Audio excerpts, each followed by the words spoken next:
ഇത്തവണ വോട്ടുണ്ട്. ഓക്കെ, അപ്പൊ ഇടുക്കിയിലേക്ക് സാഹചര്യം മനസ്സിലാക്കിയിട്ട് രാഷ്ട്രീയമൊക്കെ ഉണ്ടോ? ഇല്ല, രാഷ്ട്രീയമായിട്ടില്ല. അപ്പൊ ഇടുക്കിയിൽ ആര് ജയിച്ചു വരണമെന്നുള്ളതാണ് ആഗ്രഹിക്കുന്നത്? നല്ലതായിട്ട് ജനങ്ങൾക്ക് ഉപകാരപ്പെടുന്ന ആളുകൾ ജയിച്ചു വരട്ടെ, അതാണ് ആഗ്രഹം. ആദ്യ വോട്ടാണോ? അല്ല, വോട്ടുണ്ടോ നമുക്ക്? 18 വയസ്സായിട്ടില്ല. ചേച്ചി വോട്ടുണ്ട്. ഓക്കെ, ഇത്തവണ നമുക്ക് ആര് ജയിച്ചു വരണമെന്നാണ് ആഗ്രഹം? UDF. ഓക്കെ, ഞാൻ ചേച്ചി അങ്ങനെ പറയാൻ കാരണം 10 വർഷം ഭരിച്ച് എല്ലാം കണ്ടതല്ലേ, അതുകൊണ്ട്. ചേച്ചി ഇത്തവണ ഇടുക്കിയിൽ ആര് ജയിച്ചു വരണമെന്ന് ആഗ്രഹം? നല്ലൊരു വ്യക്തി വരണമെന്നാണ് ആഗ്രഹം. UDF വരണമെന്നാണ്. നിങ്ങൾക്ക് വോട്ടുണ്ടോ മോളെ? ഉണ്ടോ? ആഹാ, അപ്പോൾ നമുക്ക് കന്നി വോട്ടാണ് ഇത്, അതോ ആദ്യത്തെ വോട്ടാണല്ലേ? Okay okay. രാഷ്ട്രീയം ഒക്കെ ഉണ്ടോ? ഇല്ല. ഇടുക്കിയിൽ ആര് ജയിച്ചു വരണമെന്നാണ് ആഗ്രഹം? ഇത്തവണ ഇടുക്കി ആര് ജയിച്ചു വരണമെന്നാണ് ഉദ്ദേശിക്കുന്നത്. ചേച്ചി ഇത്തവണ വോട്ട് ചെയ്യണ്ടേ? ഓക്കെ, ഇത്തവണ ഇടുക്കി ആര് ജയിച്ചു വരണമെന്നാണ് ആഗ്രഹിക്കുന്നത്? അങ്ങനെ അറിയത്തില്ല, എന്നാലും ഡീൻ കുര്യാക്കോസ് ജയിക്കണം ആഗ്രഹം. മോനെ, ഇത്തവണ വോട്ട് ചെയ്യണ്ടേ? ചെയ്യണം. വോട്ടില്ലേ? ആദ്യത്തെ വോട്ടാണോ? Okay okay. ഏത് സ്കൂളിലാണ് പഠിക്കുന്നത്? ഏത് കോളേജിലാണ് പഠിക്കുന്നത്? മാർസലീവല്ല. ഓക്കെ, അപ്പം നമുക്ക് ഇത്തവണ ഇടുക്കിയുടെ സാഹചര്യം കണക്കിലാക്കിയിട്ട് ആര് ജയിച്ചു വരണമെന്ന് ആഗ്രഹം? അങ്ങനെയൊന്നുമില്ല, ഇടുക്കി അങ്ങനെ അറിയത്തൊന്നുമില്ല. പിന്നെ അല്ല, നല്ലവരിക്കട്ടല്ലേ, അതാണ് ആഗ്രഹം. വോട്ട് ചെയ്യണ്ടേ ഇത്തവണ? വോട്ട് ചെയ്യണ്ടേ? Okay okay. ഇത്തവണ അപ്പോൾ ഇടുക്കി ആര് ജയിച്ചു വരണമെന്നുള്ളതാണ് ആഗ്രഹം?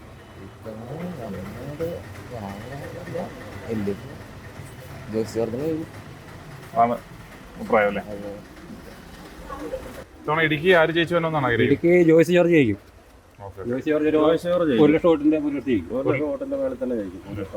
അതെന്താ അങ്ങനെ പറയാനുള്ള കാരണം?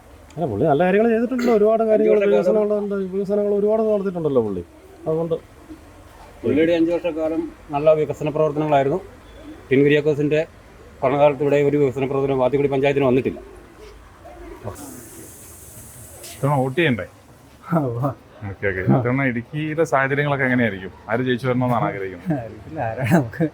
ആരാണെങ്കിലും കുഴപ്പമില്ല. ഇവിടെ എന്തോ ചൂടായിട്ടുള്ള ചർച്ച നടക്കാമെന്ന് എനിക്ക് തോന്നുന്നു അല്ലേ? എന്തോ ഒരു ചൂടായിട്ടുള്ള ചർച്ച നടക്കുകയാണ്. വോട്ട് ചെയ്യണ്ടേ ഇത്തവണ? അതാ ചോദിക്കും. ഞാൻ പറയാം, എന്റെ നേരത്തിൽ പറയുകയാണെങ്കിൽ 3 പേർക്കും ചെയ്യാതിരിക്കുക നല്ലത്. എന്നാന്നറിയാ, നമ്മൾക്ക് അവരെ കൊണ്ട് ഒരു പ്രയോജനമില്ല. എന്തിന്? അതിലും ഭേദം ചെയ്യാതിരിക്കും. പിന്നെ ഒരു വോട്ട് കളയണ്ടല്ലോ എന്ന് വെച്ചാൽ ആർക്കെങ്കിലും ഒരാൾക്ക് ചെയ്യും, ഇത്രേ ഉള്ളൂ. ഈ പ്രാവശ്യം അങ്ങനെയാണ്. അങ്ങനെ ഒരു ബുദ്ധിമുട്ട് വരാൻ കാരണം കൊണ്ട് എന്തോരം പാവങ്ങൾക്ക് കൊടുക്കാനുള്ള കാശ് അവർ കൊടുത്തോ? ഈ എന്നാ ക്ഷമനിധി പെൻഷൻ കാശ് ഇതുവരെയായിട്ട് ആർക്കെങ്കിലും കൊടുത്താൽ, എന്നിട്ട് ഒരെണ്ണം കൊടുത്തിട്ടുണ്ട്. ഒരെണ്ണം എന്നാ നാക്കത്തില് ചമ്മന്തി തയ്ക്കുന്ന പോലെ കൊടുത്തതല്ലാതെ പേപ്പറിലൊക്കെ വന്നത് എത്ര? രാവിലത്തെ ഇവിടുത്തെ ചർച്ചാ വിഷയം അതൊക്കെയായിരുന്നു. അതൊക്കെ തന്നെയായിരുന്നു. ചേട്ടൻ എന്നാ പറയാനുള്ളത്? നമുക്ക് പറയാനുള്ളത് ഞാൻ CPM കാരനാണ്, പറഞ്ഞിട്ട് കാര്യമില്ല. ഈ നമുക്ക് ഈ പാർട്ടിയുടെ ഒരു ഊറുമില്ല. കാരണം എന്ന് വെച്ചാൽ ഇങ്ങനെ കാട്ടുമുടിച്ച് നാട് മുഴുവൻ കുട്ടിച്ചോറാക്കിയിട്ട് ചുമ്മാ പാവപ്പെട്ട ഞങ്ങളെ വിഡ്ഢിയാക്കിക്കൊണ്ടിരിക്കുന്ന ഒരു മുഖ്യമന്ത്രിയായത്. ഇയാൾക്ക് നമ്മൾ എങ്ങനെ വോട്ട് ചെയ്യും? അതുകൊണ്ട് വോട്ട് ചെയ്യുന്നുണ്ടെങ്കിൽ ഇപ്പം കഞ്ഞി കുടിക്കുന്ന മോഡി തരുന്ന അരി കൊണ്ടും ഈ ഇത് കൊണ്ട് തരുന്നതുകൊണ്ടൊക്കെ തരുന്നത് 2000 ഒക്കെ ചേർന്നുകൊണ്ട് അങ്ങേർക്ക് വേണ്ട വോട്ട് ചെയ്യാനായിട്ട്. അങ്ങനെ ഇന്ത്യയിലെ പ്രധാനമന്ത്രി അങ്ങേർക്ക് വേണം വോട്ട് ചെയ്യാൻ. ഞാൻ വോട്ട് ചെയ്യില്ല. അതെന്ന് വെച്ചാൽ ഞാനൊരു വികലാംഗൻ കൂടിയാണ്. ഈ ലോട്ടറി മേഖലയിലുണ്ട്, അത് നേരെ ചൊവ്വയല്ല നടക്കുന്നത്. അതുപോലെ തന്നെ പെൻഷൻ 2 പെൻഷൻ എനിക്കുള്ളതാണ്, വികലാംഗ പെൻഷൻ. അതുപോലും കിട്ടാതെ എങ്ങനെ ഈ മന്ത്രിമാരുടെയോ MLA-മാരുടെയോ അവർ കഴിഞ്ഞു പോയ സ്റ്റാഫുകളുടെ ആരുടെയെങ്കിലും പെൻഷൻ കട്ട് ചെയ്തിട്ടുണ്ടോ? ഇല്ല. ഈ തീരെ സാധാരണക്കാർക്ക് ജീവിക്കാൻ പറ്റാത്ത ഒരു സാഹചര്യമാണ് ഇപ്പോൾ നിലവിലുള്ളത്.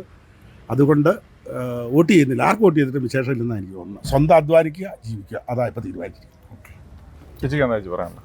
അതിനോട് തന്നെ എൻ്റെയും താല്പര്യം. ഞാൻ ഇന്ന് വരെ വോട്ട് ചെയ്തിട്ടില്ല. ഞാൻ കൈക്കാണ് ഇഷ്ടപ്പെടുന്നത്, കൈ.